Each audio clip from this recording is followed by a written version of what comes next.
സാരില്ല, പേടിക്കില്ലേ പേടിക്കില്ലേ, കുഴപ്പമില്ല. എന്താ എന്തു പറ്റി?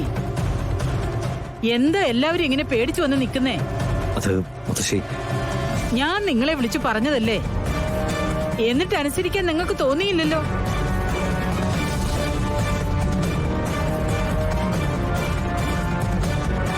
സിത്താരെ, കുടുംബത്തിലെ എല്ലാ കാര്യങ്ങളും നോക്കുന്നത് വ്യക്തമായിട്ട് അറിയാവുന്ന ഒരു സിദ്ധനുണ്ട്.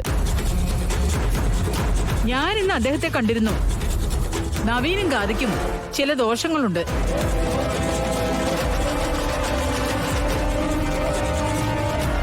നാൽപ്പത്തിയൊന്ന് ദിവസം വ്രതാനുഷ്ഠാനങ്ങൾക്ക് ശേഷമേ ഇവര് തമ്മിൽ ഒന്നിക്കാവൂന്ന് അദ്ദേഹം പറഞ്ഞു.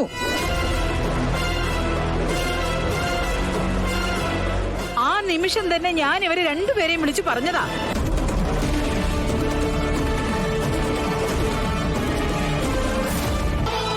സോറി മുത്തശ്ശി. മമ്മി, മുത്തശ്ശി അങ്ങനെയൊക്കെ പറഞ്ഞെങ്കിലും അതൊരു കാരണമായിട്ട് ഞങ്ങൾക്ക് തോന്നിയില്ല. ബട്ട് ഇപ്പൊ എനിക്ക് ഉറപ്പായി ഈ വിശ്വാസങ്ങളൊക്കെ സത്യ. അതിന്റെ തെളിവാ ഞാനിപ്പോ കണ്ടത്. സിത്താരെ, ഇവരുടെ നല്ല ജീവിതത്തിനാണല്ലോ നമ്മൾ ആഗ്രഹിക്കുന്നത്. വിശ്വാസങ്ങളൊന്നും വെറുതെ അല്ല, ആചരിക്കേണ്ടത് ആചരിക്കണം.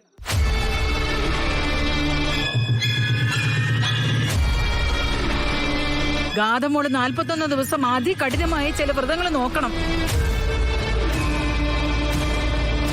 അത് കഴിഞ്ഞ് 42-ാം ദിവസം ഇവർക്ക് ഒന്നിച്ചു ചേരാനുള്ള ശാന്തി മുഹൂർത്തം.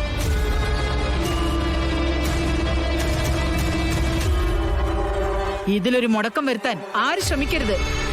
പാരമ്പര്യങ്ങൾ അനുസരിച്ച് ജീവിക്കുന്ന ഒരു തറവാടിന് ഇത്തരം കാര്യങ്ങളിൽ നിന്നും ഒഴിഞ്ഞു മാറാൻ പറ്റില്ല.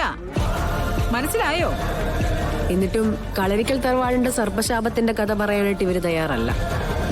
എന്താ സിത്താരെ, കുഞ്ഞുങ്ങളുടെ നന്മയോർത്ത് ഇത് സമ്മതിച്ചുകൂടെ?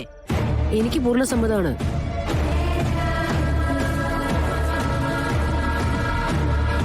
നവീന്റെയും ഗാഥയുടെയും ജീവിതം വെച്ച് കളിക്കാൻ പറ്റില്ല.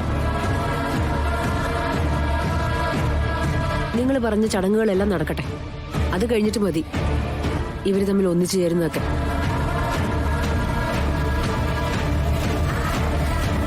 എല്ലാം നല്ലതിനാ. ദൈവം കാത്തോളൂ എന്റെ കുട്ടികളെ.